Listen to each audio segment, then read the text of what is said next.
하나님이여 내 속에 정한 마음을 창조하시고 내 안에 정직한 영을 새롭게 하소서. 주의 구원의 즐거움을 내게 회복시켜 주시고 자원하는 심령을 주사 나를 붙드소서. 오늘도 새날을 허락하여 주신 주님 참으로 감사드립니다. 오늘도 주님을 인하여 기뻐하고 주님과 동행하는 삶 살아갈 수 있도록 우리의 삶 가운데 중심되어 주옵소서. 예배 가운데도 동행해 주실 줄 믿고 감사드리며 예수 그리스도의 이름으로 기도드립니다. 아멘. 찬송가 269장, 그 참혹한 십자가의 269장 찬송하시겠습니다.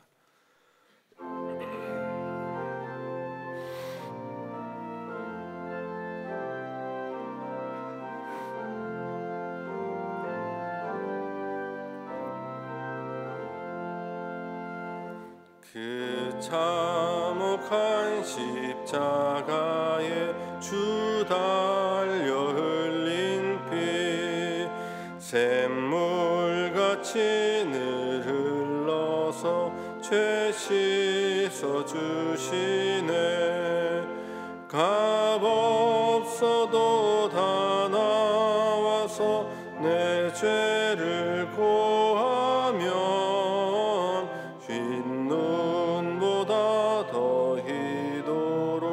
참성 열어드리. 나 믿노라 나 믿노라 그 보혈 공로를 흠없어도 피 흘리사 날 구원하셨네. 저 흉악한 한강도는 제 죄를 깨달아 죄 없으신 주 예수를 구주로 믿었네. 내 지은 죄 흉악하나 주 예수 믿으면 용서받은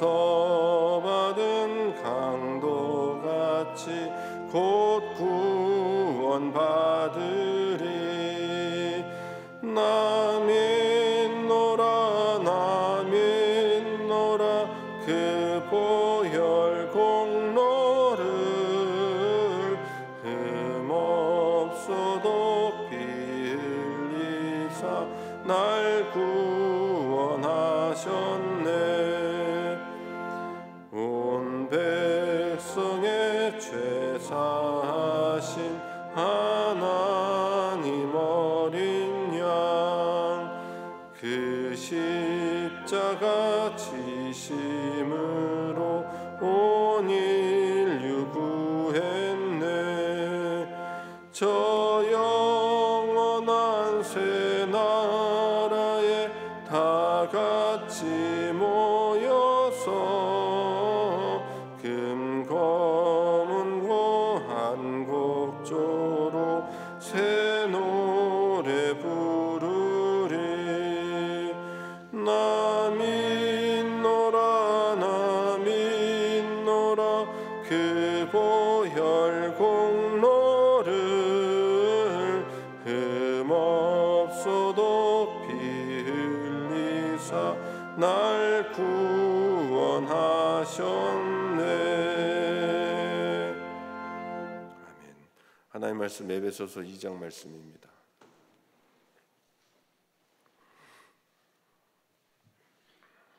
한 절씩 교독하시겠습니다.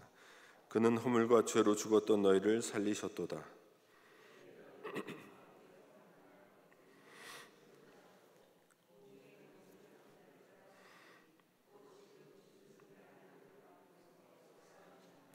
전에는 우리도 다 그 가운데서 우리 육체의 욕심을 따라 지내며 육체와 마음에 원하는 것을 하여 다른 이들과 같이 본질상 진노의 자녀이었더니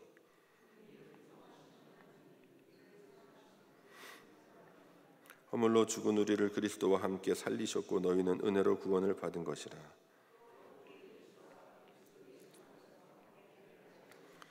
이는 그리스도 예수 안에서 우리에게 자비하심으로써 그 은혜의 지극히 풍성함을 오는 여러 세대에 나타내려 하심이라.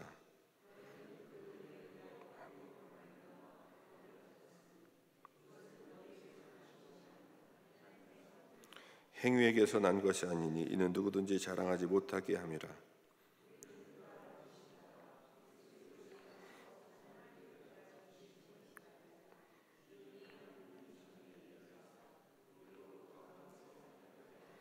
그러므로 생각하라. 너희는 그때 육체로는 이방인이요 손으로 육체에 행한 할례를 받은 무리라.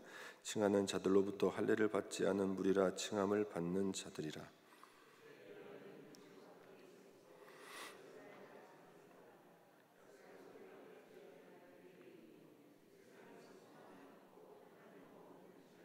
이제는 전에 멀리 있던 너희가 그리스도 예수 안에서 그리스도의 피로 가까워졌느니라.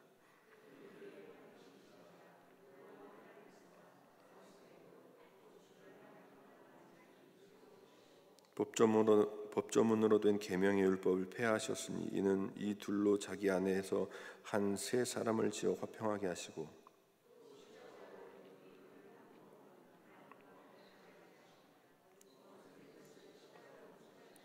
또 오셔서 먼 데 있는 너희에게 평안을 전하시고 가까운 데 있는 자들에게 평안을 전하셨으니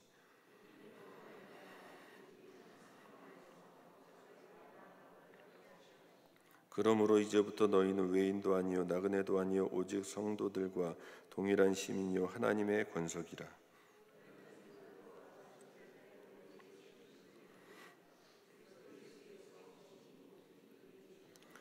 그 안에서 건물마다 서로 연결하여 주 안에서 성전이 되어가고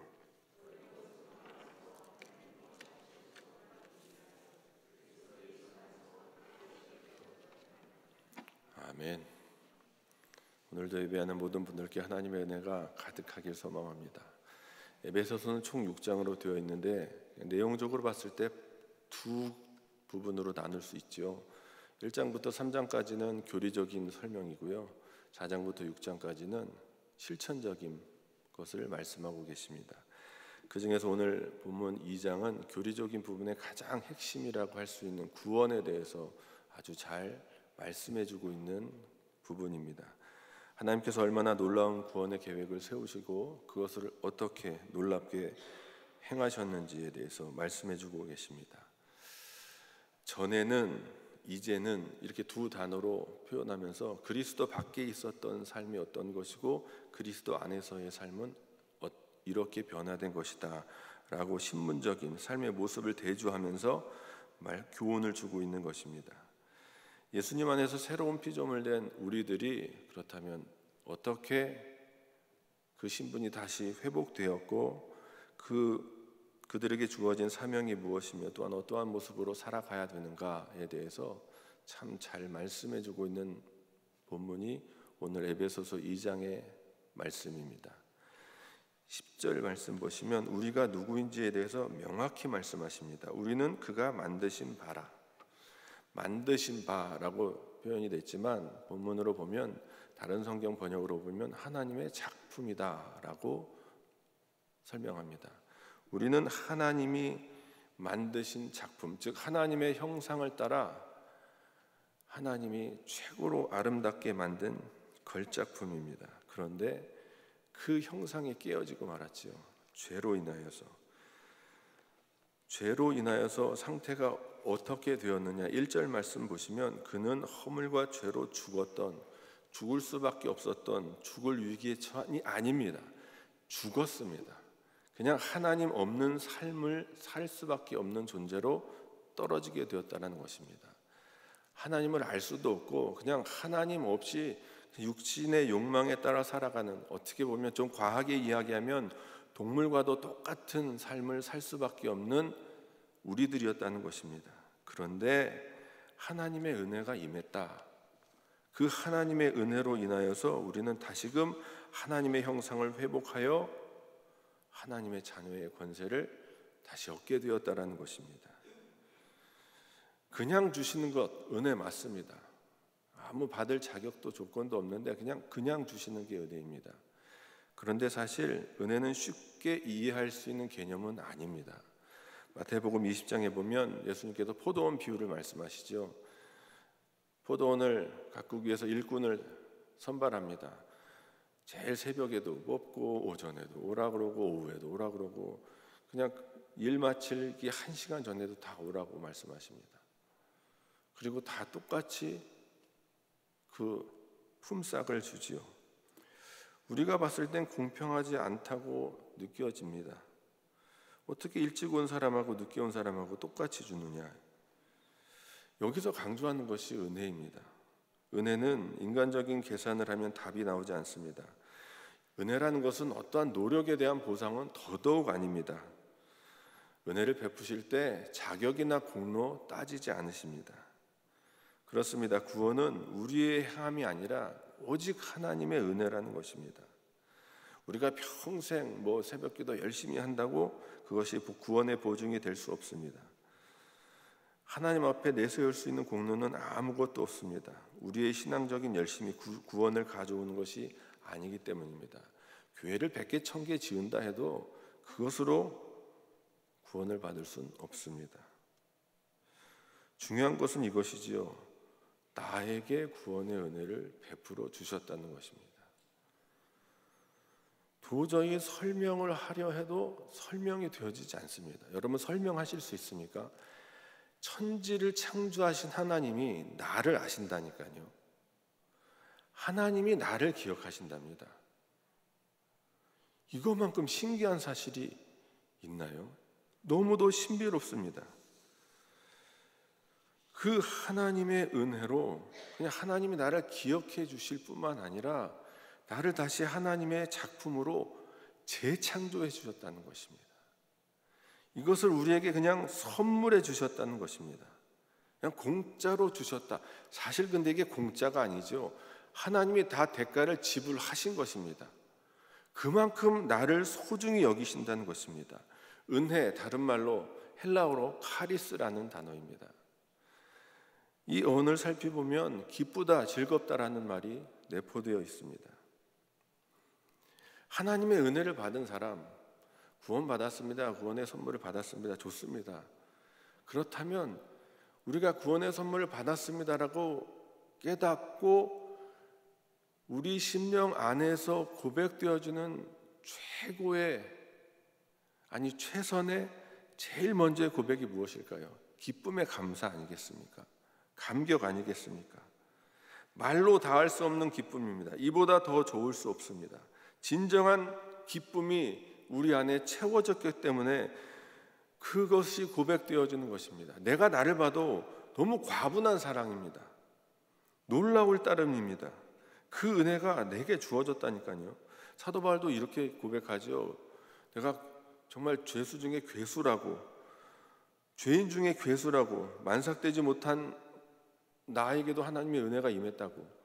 우리가 보기엔 사도 바울 대단하지 않습니까? 인간적으로 봐도, 학문적으로 봐도, 세상적으로 봐도 대단한 사람이었는데, 또한 그가 행한 일을 보십시오. 얼마나 위대한 일을 많이 했습니까? 그런데 그가 하나님 앞에서 고백하는 것을 보면 그냥 너무 어쩔 줄 몰라 하는 모습, 그러면서 너무 감사합니다. 이 감사의 고백, 기쁨의 고백만 할 뿐입니다. 그렇습니다. 하나님이 다시 나를 하나님의 자녀로 그 권세를 부여해 주셨고 하나님의 작품으로 다시 우리를 만들어 주셨습니다. 하나님의 작품입니다. 그 작품의 가치는 어디에 있죠? 누가 만들었느냐에 따라 그 작품의 가치가 주어집니다. 우리는 하나님이 만드셨다니까요. 그래서 세상의 그 어떤 것과 비교할 수 없는 귀한 가치가 바로 나라는 것입니다. 우리 존재 가치는, 나의 존재 가치는 나에게서 나오지 않습니다. 하나님으로부터 나오는 것입니다. 우리 안에 계신 예수님이 우리를 빛되게 하시고 값지게 하신다는 것입니다. 따라서 세상이 나를 어떻게 바라보는지 세상 앞에서 담대히 살아가실 수 있기를 주님의 이름으로 부탁드립니다. 지나갈 것입니다. 언젠간 그것 다 끝이 있습니다. 하나님이 우리 한 사람 한 사람을 어떻게 사랑하시는지 십자가의 사랑을 통해서 우리는 분명히 확인할 수 있습니다. 예수님이 공생의 사역을 시작하실 때, 세례받고 올라오실 때 하늘에서 이러한 음성이 들렸지요. 이는 내 사랑하는 아들이요 내 기뻐하는 자라고. 하나님이 정말 예수님을 향하여 이건 내 아들이다, 참 귀한 내 아들이다라고 세상에 선포한 말씀. 근데 로마서 8장 32절에 이렇게 말씀하십니다. 자기 아들을 아끼지 아니하시고 우리 모든 사람을 위하여 내주시니가 어찌 그 아들과 함께 모든 것을 우리에게 주시지 아니하겠느냐. 우리가 하나님의 아들 예수님보다 더 귀하다고 하나님은 애지중지하신다는 것입니다. 이 구원의 선물을 받은 우리, 먼저 그 구원의 감격을 날마다 고백하며 살아가실 수 있기를 주의 이름으로 부탁을 드립니다. 본문 먼저 살펴보자면요, 그렇게 구원의 은혜를 받은 우리는 분명히 하나님 구원해 주신 목적에 맞게 살라는 것입니다. 10절 말씀 보시면 선한 일을 위하여 지으심을 받은 자라고 했습니다. 우리는 하나님의 선한 일을 위하여 지음 받았다는 것입니다. 우리의 선한 일을 통해서 하나님의 영광이 증거되어야 한다는 것입니다. 하나님의 일은 하나님 스스로도 그 영광을 증명하실 수 있지만 하나님이 우리를 통하여서 하나님의 영광을 나타내 보여주시기를 원합니다. 우리를 그렇게 소중히 보신다니까요. 하나님의 은혜로 회복된 사람만이 이 세상을 회복시킬 수 있는 것입니다. 병든 세상에 참 소망이 무엇인지 알려줄 수 있는 것입니다. 하나님은 우리를 세상에 평화의 사도로 보내셨습니다. 화목의 사도로 보내셨습니다. 우리가 읽었자면 11절에서 22절 말씀까지 보면 헬라인이다 유대인이다 너희는 무엇다 보다 다 나눠져 있다는 것입니다. 아니다, 예수 안에서 다 하나다. 너희에게 그 사명이 있다. 예수 안에서 하나로 지어져 가야 한다. 너희에게 그 사명이 있으니 평화의 사도로 살아가라는 것입니다. 유대인이든 이방인이든 그것이 중요하지 않다. 혈통이나 종족이나 학벌이나 다 중요하지 않다. 예수 안에서 참 평화를 이루는 삶을 살아가야 한다는 것입니다. 오늘 본문 말씀에 딱 세 헬라어 단어를 기억해 주셨으면 좋겠어요.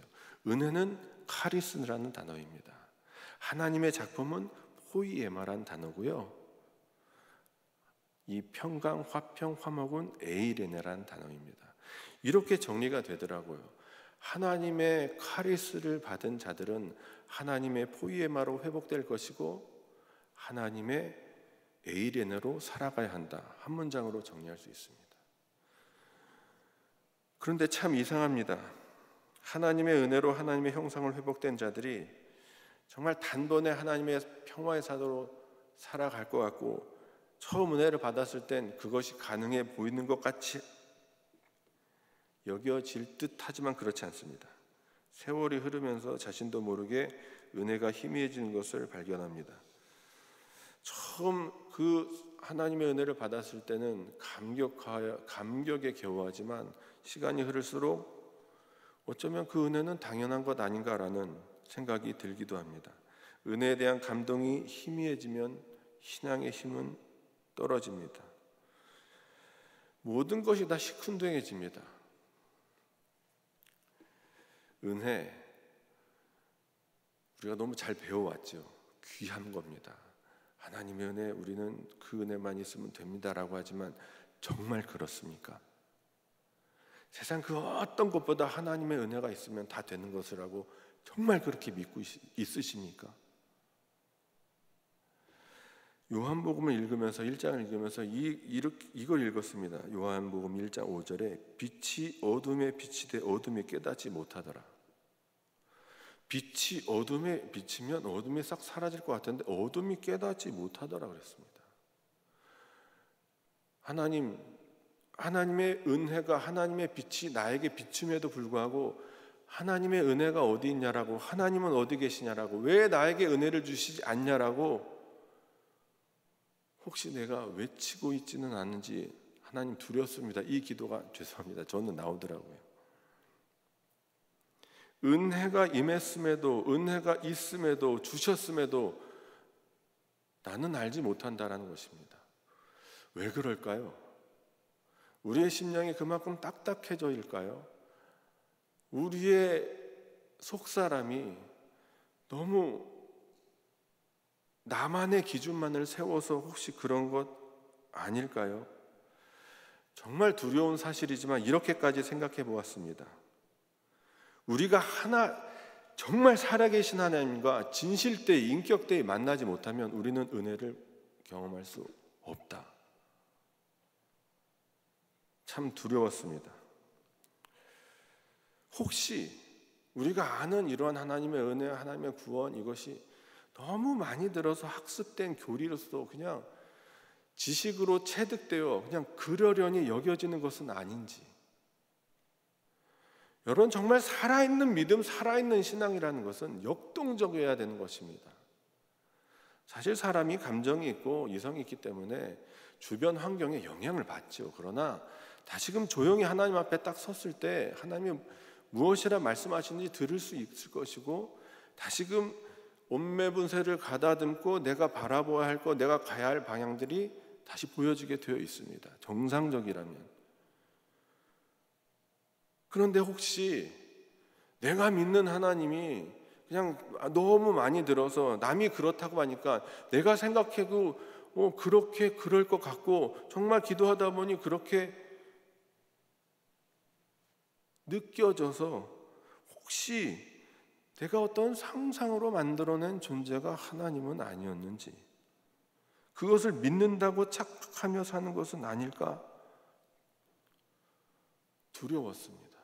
왜 하나님의 은혜가 우리 안에 있음에도 불구하고 우리는 왜 느끼지 못하는 걸까?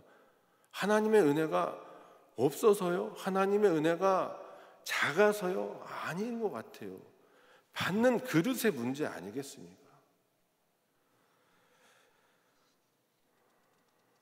하나님의 은혜를 받은 자들은 분명 삶의 가치와 기준이 바뀝니다. 여러분, 여기서 착각하지 말아야 될 게, 구원의 은혜는 단회적인 사건입니다. 정말 내가 신분이 하나님의 자녀로 확 바뀌는 건 단회적인 사건입니다. 어떤 우리의 노력이 아니라 하나님의 선물입니다. 받은 다음에도 근데 우리의 삶의 변화가 그렇게 특별히 일어나지 않는 것은 당연합니다. 아직 우리는 이 땅에서의 삶을 살고 있기 때문에요. 우리가 구원의 은혜, 칭의를 받았지만 그때서부터 이제 하나님의 사람으로 성화된 삶을 살아가야 되는 것입니다. 살아내야 되는 것입니다. 기본적으로 과거 예수님을 만나기 전에는 그렇게 살아도 아무렇지도 않았던 삶들이 이제 조금 마음속에 걸리기 시작하지 않습니까? 내가 신앙이 깊어지면 조금 더 옆 사람을 보게 되고 조금 더 하나님의 뜻을 잘 분별하고 헤아리게 되는 것은 당연합니다. 처음부터 되진 않습니다. 이것도 훈련해야 되고 거룩을 향해 나아가야 합니다. 삶의 기준이 바뀌었다고 단번에 삶의 모습까지, 태도까지 바뀌는 것은 아닙니다. 끊임없이 나아가라는 것입니다. 그래서 예수님도 완성되었다라고 하지 않고 예수님을 바라보라라고 말씀하신 것 같습니다. 빌립보서 3장 12절 말씀에 내가 이미 얻었다함도 아니요 온전히 이루었다함도 아니라 오직 내가 그리스도 예수께 잡힌 바 된 그것을 잡으려고 달려가노라. 우리의 신앙은 달려가는 것입니다. 멈추어 서는 것은 아닙니다. 한 걸음이라도 달려가는 것입니다. 그냥 꾸준히. 세상 마귀는 우리를 자꾸 비교하게 만듭니다. 저 사람은 뛰어가는데 나는 지금 걷는데 나는 이게 제대로 가는 걸까? 상관없습니다. 얼굴 모양이 다 다른 것과 마찬가지로 뛰든 걷든 우리가 하나님을 향하여 한 걸음 한 걸음 내딛는 것이 중요하지, 누가 빠르냐 누가 느리냐는 중요한 것이 아닙니다. 너무 잘 아시지 않습니까? 속도보다 중요한 건 방향이라고요. 정말 그렇습니다. 신앙에서 속도보다 중요한 건 방향입니다. 멈추면 내가 과거의 욕망에 다시 사로잡힐 수밖에 없습니다. 그래서 예수님 바라보라는 것입니다. 우리는 날마다 깨어 기도하지 않으면 우리도 모르는 사이에 그렇게 욕망의 노예가 될 수밖에 없습니다. 더 정확히 설명드리자면 식욕, 자고 싶은 것, 그 욕망 자체가 잘못된 게 아닙니다. 그 욕망 자체가 목적이 되는 순간 잘못됐다는 것입니다. 편안한 삶이 내 인생의 최고다, 이 정도면 됐다, 이것이 잘못됐다는 것입니다. 그 소욕 자체도 다 없애주세요. 없어지지 않습니다. 제가 자주 말씀드렸던 것 같은데 그 욕망을 잘 제어하고 절제할 수 있는 힘을 주세요. 이렇게 기도하셔야 되는 것입니다. 따라서 우리는 매일 기도해야 됩니다. 왜 기도해야 될까요? 여러분, 에베소서 6장에도요 전신갑주, 믿음의 전신갑주 얘기로 이야기를 마무리합니다. 왜 전신갑주를 말씀하셨을까? 영적인 전투가 계속 있다라는 것입니다. 여러분, 하나님 입장에서는 되찾은 것이지만 세상 마귀 입장에서는 뺏긴 겁니다. 그럼 마귀도요 우리 다시 자녀 삼으려고 혈안이 되어 있습니다. 베드로서 있지 않습니까? 우는 사자와 같이 두루 삼킬 자를 찾는다고. 마귀 우습게 보지 마세요. 우리 힘으로 못 이깁니다. 하나님을 온전히 붙들어야, 하나님이 우리를 통하여서 역사해 주셔야만 우리가 세상을 이기고 마귀를 이기고 영적으로 깨어 하나님의 일을 감당할 수 있다는 것입니다. 사랑하는 여러분, 세월이 흐를수록 하나님의 은혜에 매달려야 합니다. 하나님의 은혜를 알면 알수록 내가 얼마나 부족한 존재임에도 불구하고 하나님이 나를 택해줬는지 깨닫게 되는 것입니다. 말씀 정리하겠습니다. 십자가의 은혜로 우리는 하나님의 걸작품으로 다시 재창조되었습니다. 그렇지만 완성된 것 아닙니다. 완성될 그 날을 소망하며 끝까지 지어져 가야 하는 것이 우리의 사명과 목적이 되어야 되는 것입니다.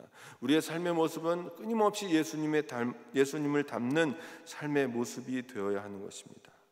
빌립보서 1장 6절 말씀에 너희 안에 착한 일을 시작하신 이가 그리스도 예수의 날까지 이루실 줄을 우리가 확신하노라. 그렇습니다. 우리의 변화는 예수님이 우리를 통하여 역사해 주셔야만 우리의 삶도 변화되는 것입니다. 따라서 우리가 어떤 것을 사명과 소명이 있다 해서 무엇을 행하는 것이 아니라 끊임없이 나를 비워내고 하나님이 내 안에서 역사하실 자리를 자꾸 내어드려야 하는 것입니다. 내가 무엇인가를 한다는 것은 아니더라고요. 하나님이 나를 통해서 하실 수 있게끔 나도 나의 삶을 바라보며 하나님을 기대해야 되는 것입니다. 그리고 끊임없이 하나님이 일하셨을 때 내가 했습니다가 아니라 하나님이 일하셨음에 감사합니다. 우리의 싸움은 그것입니다. 내가 한 것 같죠? 아니요. 나를 통해 하신 거고 그 일을 나를 통해 이루셨기에 내가 감사해야 되는 것입니다. 그 일이요? 나 아니어도 하나님 다 하십니다. 그런데 나를 통해 하셨다는 것, 그 사실이 얼마나 감사한 것입니까? 언젠가 우리는 완성된 걸작품으로 마지막 날 주님 앞에 서게 될 것입니다. 주님 앞에 섰을 때 정말 주님 너무 감사합니다. 너무 뵙고 싶었습니다. 너무 기쁘게 살 수 있게 해주셔서 감사합니다 라고 고백하는 믿음 되실 수 있기를 바랍니다. 내가 마땅히 받아야 할 것처럼, 은혜 받아야 할 것처럼 은혜에 익숙한 자로 살지 마십시오. 은혜 앞에서 날마다 가슴 떨리며 그 감격에 겨워 살아가는 성도님들 되실 수 있기를 바랍니다. 마지막으로 한 번 더 말씀드리고 말씀 마치겠습니다. 하나님의 카리스로 하나님의 포이에마된 자들은 하나님의 에이레네로 살아가야 될 줄로 믿습니다. 이 은혜가 오늘 한날 삶 가운데도 넘쳐날 수 있기를 주님의 이름으로 축원합니다. 우리 찬송하시겠습니다. 95장 찬송하시겠습니다.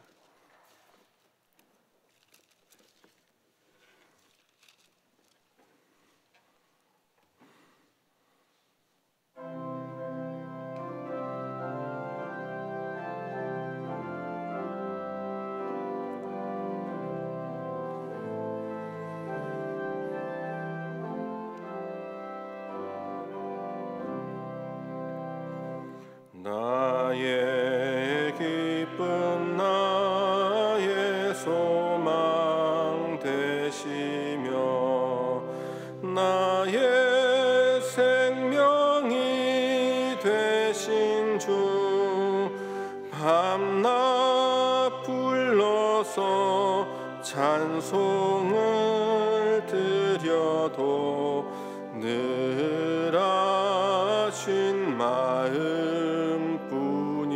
마음뿐일세 나의 사모하는 선한 목자는 어느 꽃다운 동산에 양의 무리와 늘 함께 가셔서 기쁨을 함께 하실까 길도 없이 거친 넓은 들에서 갈 길 못 찾아 애쓰며 이리저리로 헤매는 내 모양 저 원수 조롱하도다 주의 자비롭고 화평한 얼굴 모든 천사도 반기며 주의 놀라운 진리의 말씀에 천지가 화답하도다. 나의 진정 사모하는 예수님, 음성조차도 반갑고 나의 생명과 나의 참 소망은 오직 주 예수 분일세.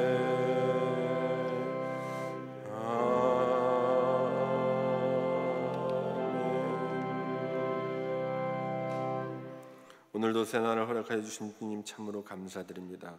우리들이 무엇이 간데 하나님의 자녀 삼아주시고 또한 예배의 자리로 우리를 이끄셨습니까? 하나님, 모든 것이 하나님의 섭리 안에 있고 모든 것이 하나님의 은혜로 채워졌기에 하나님, 우리는 하나님을 앞에 나아갈 수 있는 것입니다.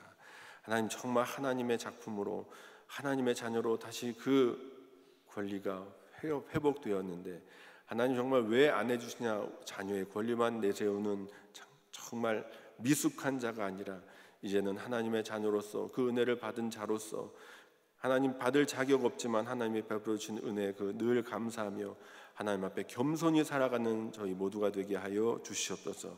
무엇을 했기 때문에 우리를 사랑한 것이 아니라 하나님, 그저 내가 너를 사랑한다, 너는 나의 아들이다 딸이다 라고 말씀해 주신 그 은혜가 얼마나 놀랍고 신비로운지요.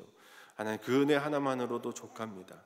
주님 한 분만으로 족하다는 이 고백이 나의 삶의 전부 진실된 고백 되게 하여 주시옵소서. 세상은 나를 무너뜨리려 할 것입니다. 무너뜨려 다시금 죄의 속박 아래 두게 할 것입니다. 욕망의 노예로 만들려고 혈안이 되어 있을 것입니다. 그러나 담대한 믿음으로 하나님께서 주신 그 예수의 이름의 능력을 덧입어 나아가게 하여 주시옵소서. 예수의 이름을 선포하며 나아갈 때 하나님, 나를 통하여 하나님의 살아계심이 분명 증거될 줄로 믿습니다. 오늘도 하나님의 살아계심을 나의 삶을 통하여 보여주실 때 그저 겸손히 주님 감사합니다, 주님이 하셨습니다 고백하는 놀라운 일들이 나의 삶 속에서, 나의 삶의 자리에서 펼쳐질 수 있도록 주님 도와주시옵소서. 모든 영광 주께 돌립니다. 오늘은 특별히 종교 가족들이 함께 운동회 하는 날입니다. 하나님, 정말 즐겁고 행복한 시간 되게 하여 주셨고 예수 사랑이 확인되는 귀한 시간 될 수 있도록 하나님 함께 하여 주시옵소서. 한 건의 안전사고 없이 모두가 다 웃음꽃이 피는 하나님 한날의 삶 될 수 있도록 하나님 이끌어 주실 줄 믿고 감사드리며 이 모든 말씀 우리 구주 예수 그리스도의 이름으로 기도드립니다. 아멘. 하늘에 계신 우리 아버지여, 이름이 거룩히 여김을 받으시오며 나라가 임하시오며 뜻이 하늘에서 이루어진 것 같이 땅에서도 이루어지이다. 오늘 우리에게 일용할 양식을 주시옵고 우리가 우리에게 죄 지은 자를 사하여 준 것 같이 우리 죄를 사하여 주시옵고 우리를 시험에 들게 하지 마시옵고 다만 악에서 구하시옵소서. 나라와 권세와 영광이 아버지께 영원히 있사옵나이다. 아멘. 우리 주님의 이름 한번 부르고 기도하시겠습니다. 주여! 하나님 감사합니다. 오늘도 참 좋은 날 주셨습니다. 하나님의 주의 생명 얼마나 귀한 것인지 우리들이 깨닫고 하나님의